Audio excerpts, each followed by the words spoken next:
ओम शांति श्याम भाई। ओम शांति ईश्वर भाई। आज हमारे साथ हमारे उल्लासनगर के श्याम भाई है और आज विशेष 18 जनवरी की है, बाबा के अव्यक्त दिवस है। और भाई साहब खास आए थे यहाँ पर अव्यक्त मास और तपस्या करने, खास अव्यक्त दिन पे। तो आज बहुत ही विशेष दिन है। प्रजापिता ब्रह्मा बाबा जो हम सबका आदर्श है और हम उनको बाप दादा जिसको कहते हैं, जो हमारे कदम कदम हम उनके श्रीमत पे चलते हैं। तो इस तरह बाबा को फॉलो करने के लिए बाबा हर बात में करता है। शिव बाबा बोलता है कि बाबा को हर बात में फॉलो करो। तो ऐसे एग्जाम्पल बाबा हमारे बने हैं। आज हमारे पिताश्री जी की पुण्य तिथि है और सभी महाराष्ट्र के लोग पहुँचे हैं और भी जगह से पहुँचे हैं, देश विदेश से भाई बहनें पहुँचे हैं। तो आज सभी शांति स्तंभ पे क्लास के बाद एकत्रित होंगे और बाबा को श्रद्धा सुमन अर्पण करेंगे। सभी 2 बजे से उठे आज और सभी बाबा की याद में खोए हैं श्याम भाई, और बहुत ही अव्यक्त स्थिति में है। और आज विशेष हम आज बैठे सोनृत्य के लिए ज्ञान चर्चा में, और इस अव्यक्त दिन पे हम आज कुछ चर्चाएं करेंगे बाबा की। जो भाई मैं कल गया था ऊपर जी माउंट आबू में जी, तो जहाँ पे ब्रह्मा बाबा की समाधि है, स्मृति चिन्ह जो बना हुआ है जी, शांति स्तंभ। तो ऐसा अव्यक्त वातावरण है, इतना पिन ड्रॉप साइलेंस है जी, और आप बैठेंगे उड़ जाएंगे। तो बाबा ने जो वहाँ पे तपस्या की है जी, वो ना सिर्फ हम ब्राह्मण बच्चे, बीके बच्चे, लेकिन अगर कोई बाहर दुनिया वाला भी कोई आएगा ना तो उसको ऐसा अनुभव होता है कि मैं किसी दूसरी दुनिया में पहुँच गया हूँ। बिल्कुल जी। तो ऐसे बाबा ने अपनी त्याग, अपनी तपस्या और निस्वार्थ सेवा से जी इस यज्ञ को छोटे से विशाल वट वृक्ष में बदल दिया बाबा ने। जी जी। तो ऐसे बाबा का कल यानी आज 18 जनवरी को आज उनका स्मृति दिवस है जी, और आज की वाणी पर हम चिंतन करेंगे जी। आज विशेष श्याम भाई एक तो क्लास है, क्लास में बाबा ने जो क्लास चलाई है उसके बाद एक अव्यक्त वाणी भी चलाई है। जी हाँ, दोनों बातों पे थोड़ी चर्चा करेंगे। डबल डोज है आज। तो जैसे आज क्लास का जो टाइटल था कि पिता श्री जी के पुण्य स्मृति दिवस पर क्लास जो चली है, तो उसमें खास कहा कि ज्ञान रत्नों से झोली भरकर दान भी करना है और जितना दूसरों को रास्ता बताएंगे उतना आशीर्वाद मिलेगी। हाँ, इसके ऊपर बाबा ने थोड़ा बताया। हाँ, आज बाबा ने विशेष दान के ऊपर बाबा ने बताया है जी कि रोज तो बाबा हमको ज्ञान सुनाते हैं जी। ज्ञान से हमारी झोली किसको कहते हैं? ये झोली नहीं, बुद्धि रूपी झोली बिल्कुल ज्ञान रत्नों से भरनी है। वो झोली तब भरेगी जब हमारी बुद्धि में कोई भी व्यर्थ या नेगेटिव या विकारी संकल्प नहीं होगा। जब हम अपनी बुद्धि को शुद्ध रखेंगे तो ज्ञान रूपी जो घृत है, या जिसको कहते हैं ज्ञान सोने के बर्तन में ठहर सकता है, शेरनी का दूध जी, तब वो हमारे बुद्धि में ठहरेगा। और ना सिर्फ उतना, लेकिन बाबा कहते हैं जब ज्ञान आपको मिल गया जी तो हमारा फर्ज है हम दूसरों को भी सुनाएं। बिल्कुल। जब हम दूसरों को सुनाएंगे तो वो आत्माएं सुख का अनुभव करेंगी, दुख से मुक्त होंगी जी। तो फिर बाबा की भी आशीर्वाद मिलेगी, तो उन सभी आत्माओं की दुआएं भी मिलेगी। इसीलिए आपने सुना होगा कई बार बाबा कहते हैं बच्चे तुम शीशे के सामने बैठ के प्रैक्टिस करो कैसे सुनाना है जी। तो ये बाबा आज कह रहे हैं कि आपको दान जरूर करना है ज्ञान। हाँ बिल्कुल। तो आशीर्वाद मिलेगी बाबा की। बहुत अच्छा श्याम भाई, ज्ञान दान करने की बात बाबा ने आज किया और आज आपने प्रैक्टिकल देखो, आज आप अपने चैनल पे आए हैं। हाँ। और आपने बहुत अच्छे से बाबा की जो बातें सुना रहे हो। नहीं, मुझे बहुत अच्छा लगा। मैंने कल आपका मुरली मंथन सुना मैंने जी। तो अगर इस तरह से हम मुरली मंथन सुनते हैं तो हमारी पूरी मुरली जो है रिवाइज हो जाती है जी। बिल्कुल। तो ये अच्छा आपने ये जो स्टेप लिया है जी जी, इसको मैं आपका सराहना करता हूँ इसकी। Thank you. अच्छा श्याम भाई, एक बात ये मुरली में आज आई है कि बाबा ने बोला है कि बाप की याद दिल में एकदम ठहर जानी चाहिए। वो कैसे होता है? ठहर जानी? हाँ, ठहर जानी। बाप की याद से हमारी दिल जो है, बाबा ने कहा वो ठहर जानी चाहिए। यानी ठर जो है ना वो कईयों को समझ में नहीं आएगा क्योंकि ये सिंधी शब्द है। अच्छा। और हम सिंधी हैं तो हमको पता है ये इसका मतलब क्या है। ठर यानी ठर हम उसको बोलते हैं कि हमारी दिल एकदम भरपूर हो गई, अच्छा, एकदम संतुष्ट हो गई, एकदम हम खुश हो गए जी। ऐसे। तो बाबा की याद ऐसी है, बाबा क्योंकि सुख का सागर है जी और शांति प्रेम का सागर है, जी। तो जितना हम बाबा को याद करेंगे तो बाबा हमारी आत्मा को सुख से भरते हैं, खुशियों से भरते हैं, प्रेम से भरते हैं, तो हमारी दिल जैसे ठर जाती है, यानी हम भरपूर हो जाते हैं। बहुत अच्छा आपने मीनिंग बताया, क्योंकि हमको आज तक ये भी नहीं पता। हम ठहर माना रुकनी चाहिए, बाबा के अंदर में समानी चाहिए, हम ये समझते थे। लेकिन आपने एक बहुत अच्छा, तो हम सिंधी में कहते हैं अगर कोई बहुत अच्छा काम करता है किसी का बेटा, तो बाप कहता है भाई तोखे ॾिसी मुंहिंजी दिल ठरी हुई, यानी मुझे अच्छा लगा बहुत। जी जी जी। तो उसका मीनिंग ये है। बहुत अच्छा, बहुत अच्छा। अच्छा, आगे बढ़ते हैं श्याम भाई जी। ये बाबा ने खास आज कहा है बच्चों को माली, नहीं बाबा ने माली का आज माली का मिसाल थोड़ा बताया, थोड़ा आज वो बताइए थोड़ा। आज बाबा ने कहा कि जिस प्रकार माली बगीचे में फूलों को अलग करते हैं, जी, कांटों में ही होते हैं गुलाब के फूल, या अच्छे जो फूल होते हैं कांटे भी होते हैं उसमें, तो बाबा कांटों से फूलों को अलग करते हैं, कांटों को अलग करते हैं। तो ऐसे ही बाबा कहते हैं कि तुम मेरे बच्चे चैतन्य फूल हो, और मैं संगम युग को बाबा ने पॉट बताया, यानी जिसमें फूल रखते हैं, बहुत अच्छा फूलदान जिसमें, जी जी। तो बाबा ने कहा संगम युग पर मैं संगम युग की पॉट में तुमको रखता हूँ। बहुत अच्छा। और फिर क्या होता है, जो कांटे हैं वो लास्ट में जल जाते हैं, और तुम फूल जो हो वो सतयुग में स्वर्ग में देवी देवता के रूप में जन्म लेते हो। कितनी बड़ी बात है, भगवान पूरी दुनिया से चुन बाबा ने खुद को आज माली बना दिया। हाँ, माली बनाया। देखो भगवान कितना भोला है, कभी माली बन जाता है, कभी क्या बन जाता है, कभी कारपेंटर बन जाता है, कभी धोबी डॉक्टर बन जाता है, धोबी बन जाता है। देखो ओबीडियंट सर्वेंट भी बोलता है खुद को कभी, मैं सर्वेंट हूँ बच्चे तुम्हारा, सेवा करने आया। बहुत बड़ी बात है, भगवान इतना ऑलमाइटी अथॉरिटी होके हम बच्चों को पूरी दुनिया में से चुन के एक पॉट में रख रहा है, सजा रहा है कि सतयुग की आत्माओं को। एक चीज आज हम याद रखेंगे जी, हम फूल हैं, कांटे नहीं है। बिल्कुल ठीक है, कांटों का काम है चुभना जी, दुख देना जी, लेकिन फूल जो है वो सुगंध देते हैं, सुख देते हैं। अगर सुगंध नहीं भी होगी ना तो फूल अच्छा लगता है जी, एक रंग है उसमें जी, एक सुंदरता है, आकर्षण। तो ऐसे रंग और रूप से, सुगंध से हमें इस संसार में रहकर बाबा की सेवा करनी है। बहुत अच्छा। यही एक बात आगे मैं पूछता हूँ आपसे कि बाप को कौन से बच्चे प्यारे लगते हैं? बाप को वो बच्चे प्यारे लगते हैं, बाबा ने कई बार अव्यक्त वाणियों में भी कहा है कि जो बच्चे मेरा ज्ञान सुनाते हैं जी, बाबा को वो बहुत प्रिय लगते हैं जी। बाबा ने कहा है ज्ञानी तो आत्मा मुझे सबसे ज्यादा प्रिय है। बिल्कुल जी। और योगी के लिए तो बाबा ने कहा कि वो तो मेरा स्वरूप है, स्वरूप है जी। तो ज्ञानी बच्चों को जो ज्ञान सुनाते हैं, ज्ञान को धारण करते हैं, वो बाबा को बहुत प्रिय लगते हैं, क्योंकि बाबा को प्रत्यक्ष करते हैं ना। हाँ, बहुत अच्छी बात है। तो श्याम भाई, बाबा से हमारा लव कैसा बढ़ेगा वो थोड़ा बताइए। ये बहुत गहरी बात है। ये आज की मुरली में मुझे ये इतना अच्छा लगा, मैंने इसको नोट कर लिया बड़े अक्षरों में जी। एक ज्ञान में चलते चलते क्या होता है, उतना जो बाबा की तरफ खिंचाव है, जो आकर्षण है, जो मैग्नेट की तरह बाबा हमको खींचता है था जी, तो वो चलते चलते क्या हो जाता है, वो कम हो जाता है, होता है। और ये कईयों को लगता होगा ये नेचुरल बात है, लेकिन बाबा ने उसका आज समाधान बताया जी। और ये क्यों होता है वो बताया बाबा ने। बाबा ने कहा कि बाप है मैग्नेट और आत्मा है लोहे, कलयुग में लोहा बन गई लोहा। तो मैग्नेट लोहे को तब खींचता है जब उसके ऊपर जो कट लगी हुई है ना वो नहीं होती है, कट वाला लोहा नहीं कैच नहीं होता है। तो बाबा ने कहा कि जितना बाप की याद होगी उतनी आपकी कट उतरेगी। उतरेगी।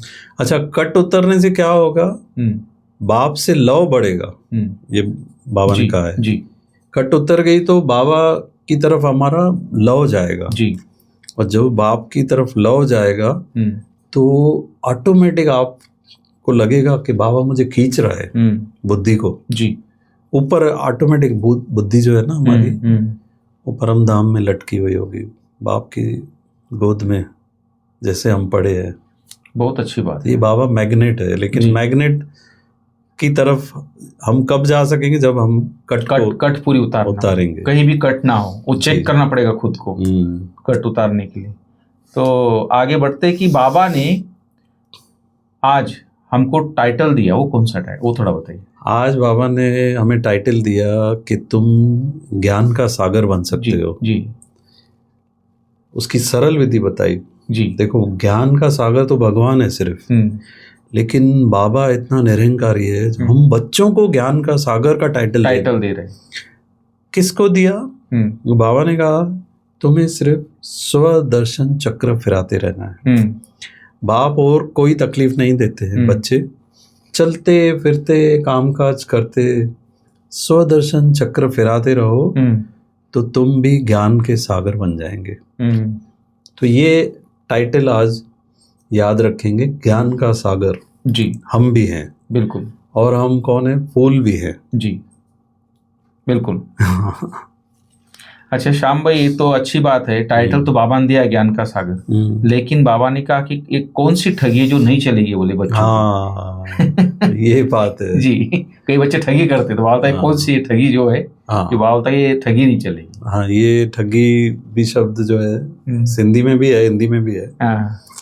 तो बाबा ने कहा अगर आप बाप की याद में नहीं रहते हो और आप दूसरों को बोलते हो बाप को याद करो, तो आपके बोलने का कोई भी असर नहीं होगा। ये ठगी है। बाबा ने इसको ठगी कहा। जी। तो बाबा ने कहा कि आपको बाप की याद में रह के किसी को भी सुनाना है, और बाबा ने कहा जास्ती नहीं बोलना है। अब जितना कम बोलेंगे और योग युक्त होकर बोलेंगे उतना सामने वाले के ऊपर वो बहुत अच्छा प्रभाव पड़ेगा। तो ये बाबा ने कहा कि जो कर्म आप नहीं करते हो, जो धारणा आप नहीं करते हो, आप दूसरों को करने के लिए बोलेंगे तो ये ऐसा चलेगा नहीं। सही है। नहीं तो लोग बोले दूसरे को सुनाता है लेकिन खुद तो करता नहीं। ये ठगी, बाबा ने कहा ये ठगी है, ये नहीं चलेगी। बहुत अच्छा आपने ये जो बाबा की जो क्लास का जो था बहुत अच्छे से डिटेल बताया श्याम भाई।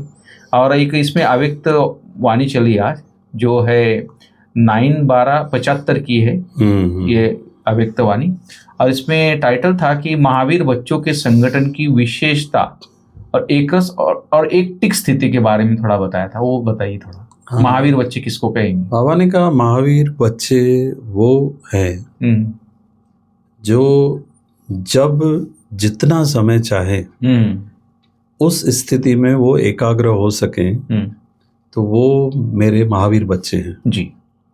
ये एकाग्रता की शक्ति के ऊपर बाबा ने बताया कि जितना समय जब चाहो, जिस समय चाहो आपकी बुद्धि वहाँ स्थिर हो जाए। तो बाबा ने कहा वो मेरे बच्चे विशेष आत्माएं हैं सभी, जो महावीर बच्चे हैं। जी। तो इस वाणी में ही बाबा ने संगठन कैसे हमारा मजबूत हो। देखिए, ब्रह्मा कुमारी संगठन एक बहुत बड़ा संगठन है। जी। भाई हैं, बहनें हैं, बच्चे हैं, बड़े हैं, कोई गृहस्थ में रहते हैं, कोई सेंटर पे रहते हैं, और सभी पुरुषार्थी हैं। हाँ, बरोबर। कई सर्विस भी करते। सबको अपनी एक मंजिल पर पहुंचना है। जी। सबको अपनी आत्मा की सफाई करनी है। जी। बरोबर, साफ करना है। लेकिन उसमें कई बार बाबा ने कहा कि हम किसी की गलती देख लेते हैं। तो बाबा ने ये बहुत अच्छा, आप नोट करना, बाबा ने इसको गलती देखा, फिर आपका व्यर्थ संकल्प चला, फिर बाबा ने कहा कि आपने दूसरे को सुनाया। तो इसमें बाबा ने कहा कि अगर समझो वो आपकी खुद की गलती होती तो आप दूसरे को सुनाते, नहीं छुपाते हाँ कि मेरे में ये कमी है, हाँ, छुपाते आप। हाँ, तो बाबा ने कहा दूसरे की गलती ऐसे समझो जैसे वो मेरी कमी है। तो इसमें बाबा ने कहा कि आपको एक गुण धारण करना है जी, वो है रहम की भावना जी, तो बाबा ने कहा कि आपको रहम करना है, रहम दिल बनकर।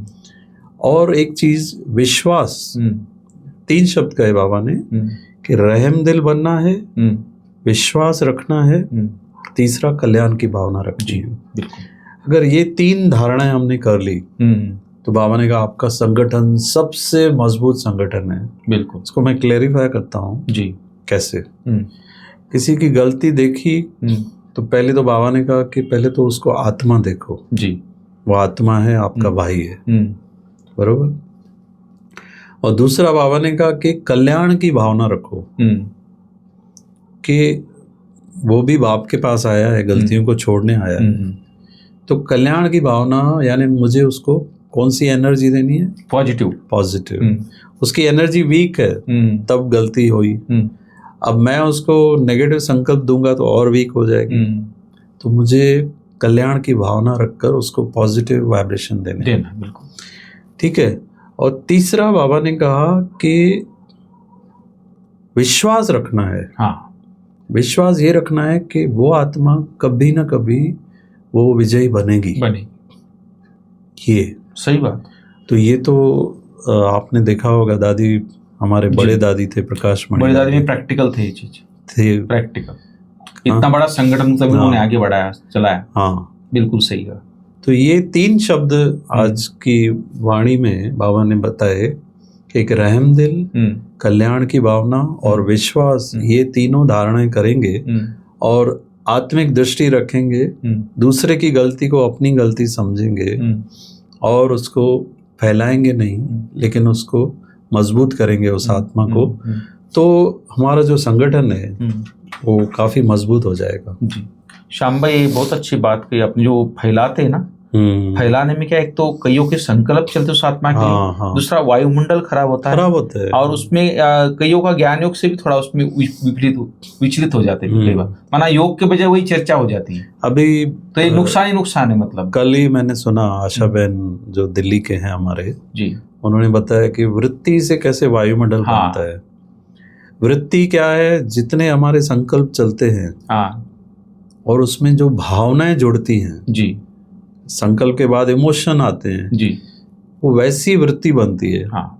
तो भाव और भावनाएं ये दोनों हमारे क्या हो? शुद्ध हो, कल्याणकारी हो। बिल्कुल। कितनी भी बड़ी गलती आत्मा ने की है, किसी ने भी की है, लेकिन हमें उसे शक्तियां देनी है जी, हमें उससे कल्याण की भावना से जी उसको ठीक करना है। बिल्कुल। जिसको बोलता कि गिरे हुए को सहारा दो, उसको ऊपर उठाओ, ना कि गिराओ उसको। हाँ, बरोबर। ये बहुत अच्छी बात। और आज बाबा ने कहा कि जो सामना करने की शक्ति है जी, वो परिवार में नहीं आप यूज करो। हाँ, यानी परिवार में सामना नहीं करो, एक दूसरे से आप सामना नहीं करो जी, लेकिन परिवार में क्या करो, आप एक दूसरे का साथ दो, मिलके चलो। और सामना जो करना है तो अपनी कमियों और कमजोरियों के ऊपर आप उससे सामना करो जी, उससे फाइट करो जी। तो आपकी सामना की शक्ति जो है वो बरोबर यूज होगी जी, और विजयी बन जाएंगे। किधर यूज करना है किधर नहीं, ये भी शक्तियों का बाबा ने ये भी बताया है। बहुत अच्छी बात। किसको किधर यूज करना है। बहुत बढ़िया, बहुत अच्छी। तो काफी अच्छी बातें धारणा की आज तो। हाँ, आज का वरदान भी काफी अच्छा है जी। हाँ, वरदान है आज की वक्त में व्यक्त में रहते, व्यक्त अव्यक्त की बात है ना, आज फरिश्ता स्वरूप की बात है जी, जी। तो व्यक्त में रहते अव्यक्त फरिश्ते रूप का साक्षात्कार कराने वाले सफेद वस्त्रधारी और सफेद लाइटधारी, वो थोड़ा बताइए। सफेद वस्त्र, देखिए हम सभी जानते हैं कि ब्रह्मा बाबा से जो भी मिलता था जी, तो उसको लाइट का, जैसे बाबा फरिश्ता है, बिल्कुल हल्का है, ऐसे साक्षात्कार होता था। अभी भी कई फॉरेनर्स को ब्रह्मा बाबा का साक्षात्कार होता है जी, जी। तो बाबा कहते हैं कि फॉलो किसको करें? फादर को। तो बाबा कहते हैं मैंने जैसे फरिश्तों का साक्षात्कार कराया, फरिश्ते रूप का, ऐसे आप बच्चे भी करा सकते हो। तो जिस तरह से बाबा ने कहा कि सफेद वस्त्रधारियों को सभी देखते हैं कि इतने सारे सफेद वस्त्रधारी, तो बाबा ने कहा कि अभी आप ऐसा पुरुषार्थ करो कि आसमान में जैसे बादल बिखरे हुए रहते हैं ना, ऐसे सबको फरिश्ते दिखाई दे आसमान में। तो बाबा ने कहा जब ये आप पुरुषार्थ करोगे तब जो है वो रिजल्ट आएगी, तब परिवर्तन आएगा। बहुत बढ़िया, बहुत बढ़िया। तो फरिश्तेपन का अभ्यास आज बरोबर 18 जनवरी है जी, और आज का हमारा सभी का पुरुषार्थ भी यही होना चाहिए। पूरा दिन हम मौन में रहकर अपने लाइट और माइट स्वरूप को स्मृति में रखें, और जैसी स्मृति वैसी स्थिति, वो तो गाया हुआ है। बिल्कुल। तो जैसा हम सोचेंगे वैसे ही प्रकंपन हमारी आत्मा से निकलते हैं जी। फरिश्ता बनने के लिए तो फिर वो बहुत गहरी बात है, बहुत सारे अच्छा, पॉइंट्स फिर भी बाबा ने जो आपने बताया, क्लियर किया है, बहुत अच्छी बात है। और आज स्लोगन है भाई साहब कि सर्व गुणों व सर्व शक्तियों के अधिकारी बनने के लिए आज्ञाकारी बनो। वो थोड़ा तो सर्व गुणों व सर्व शक्तियों के अधिकारी बनने के लिए आज्ञाकारी बनो। आज्ञाकारी बनो जी। सर्व गुण और शक्तियाँ किसके पास हैं? बाबा के पास हैं, भगवान के पास हैं। तो वो हमें कैसे मिलेगी? कोई भी बाप उस बच्चे को अपना पूरा खजाना देता है जो उसका आज्ञाकारी होता है। जी, बरोबर। जो बाबा भगवान की आज्ञा पर चलेगा तो बाप का पूरा खजाना फिर हमारा है। जी बिल्कुल। तो बाबा हमें वो सारा खजाना लुटा देते हैं हमारे ऊपर। बिल्कुल। तो एक छोटी सी बात है जी, लेकिन इतना आसान नहीं है संपूर्ण आज्ञाकारी बनना। पुरुषार्थ करना है हम सभी जी को। बिल्कुल। भाई साहब, आज अव्यक्त इशारा है। हाँ, इस अव्यक्त मास में बंधन मुक्त रहे जीवन मुक्त स्थिति का अनुभव करो। इसके ऊपर थोड़ा है, जैसे बाप सदा स्वतंत्र है ऐसे बाप समान बनो। बाप दादा आप बच्चों के परतंत्र देख नहीं सकते, बाबा बोलता है। अगर स्वयं को स्वतंत्र नहीं कर सकते हो, स्वयं ही अपनी कमजोरियों को में गिरते रहते हो, तो विश्व परिवर्तक कैसे बनेंगे? अब इस स्मृति को बढ़ाओ और मास्टर सर्वशक्तिवान हूँ इससे सर्व पिंजरों से मुक्त उड़ता पंछी बनो। मास्टर सर्वशक्तिवान। ये बहुत गहरी बात है जी। स्वतंत्र बनना। जी। देखिए, हम आत्माएं सभी स्वतंत्र हैं जी। परम धाम में रहती थी। जी। ठीक है। आत्मा को ना कोई रोक सकता है, ना दीवार है उसके लिए, ना कोई बंधन है। लेकिन जब हम शरीर में आते हैं तो जब हम वो शरीर के भान में रहते हैं तब हम परतंत्र हो जाते हैं, बंधन में आ जाते हैं। तो जब हम इस प्रकृति के भान में रहेंगे तो फिर शरीर को देखेंगे तो काम भी होगा, वो कामना पूरी नहीं होगी तो क्रोध भी होगा, चीजों को देखेंगे तो लोभ भी होगा। बरोबर। तो ये सारे विकार चिपकेंगे। इसीलिए उसका एक ही इलाज है। बाबा ने अच्छा सम्मान दिया, आज हम याद रखेंगे सभी। जी। मैं मास्टर सर्वशक्तिवान हूँ। बिल्कुल। बरोबर। मेरे में वो सभी शक्तियां हैं जो भगवान के पास हैं, क्योंकि हम उसके बच्चे हैं। जी। तो ये स्मृति हम अगर रखेंगे तो जो भी अधीनता है हमारी, चाहे देह के प्रति, वस्तुओं के प्रति या संबंधों में मोह है, जो भी है, वो सारी अधीनता समाप्त हो जाएगी। और हम जैसे बाप स्वतंत्र है और बाबा कभी भी बंधन में नहीं आता है। जी। ऐसे हम भी आत्माएं स्वतंत्र है। बस सिर्फ इस स्मृति को आज हम दोहराएंगे कि मैं मास्टर सर्वशक्तिवान हूँ। तो हम आज 18 जनवरी पर जी पूज्य पिता श्री ब्रह्मा बाबा की स्मृति दिवस पर जी आज हम सभी प्रण करेंगे कि हम बाबा के जैसे स्वतंत्र आत्मा बनेंगे, हल्के बनेंगे, सारी कमियों को बाप की याद से जो भी आत्मा के ऊपर कट है उसको उतारेंगे और फरिश्ता बनकर बाप को प्रत्यक्ष करेंगे। बहुत अच्छा, बहुत बहुत थैंक्स। श्याम भाई बहुत अच्छे से आपने बताया। हाँ धन्यवाद, आप पधारे आज। मुझे भी खुशी हुई। बहुत बहुत थैंक्स। ईश्वर भाई ऐसे आप जी। बुलाते रहो तो हमें बिल्कुल, खुशी होती है। जरूर, बहुत और अच्छा। इस बहाने जो है मुरली का चिंतन जरूर। भी होता है। बिल्कुल। ज्ञान का मंथन तो पहले अंदर चलेगा जी तब बाहर आएगा। बहुत अच्छा, थैंक यू भाई साहब।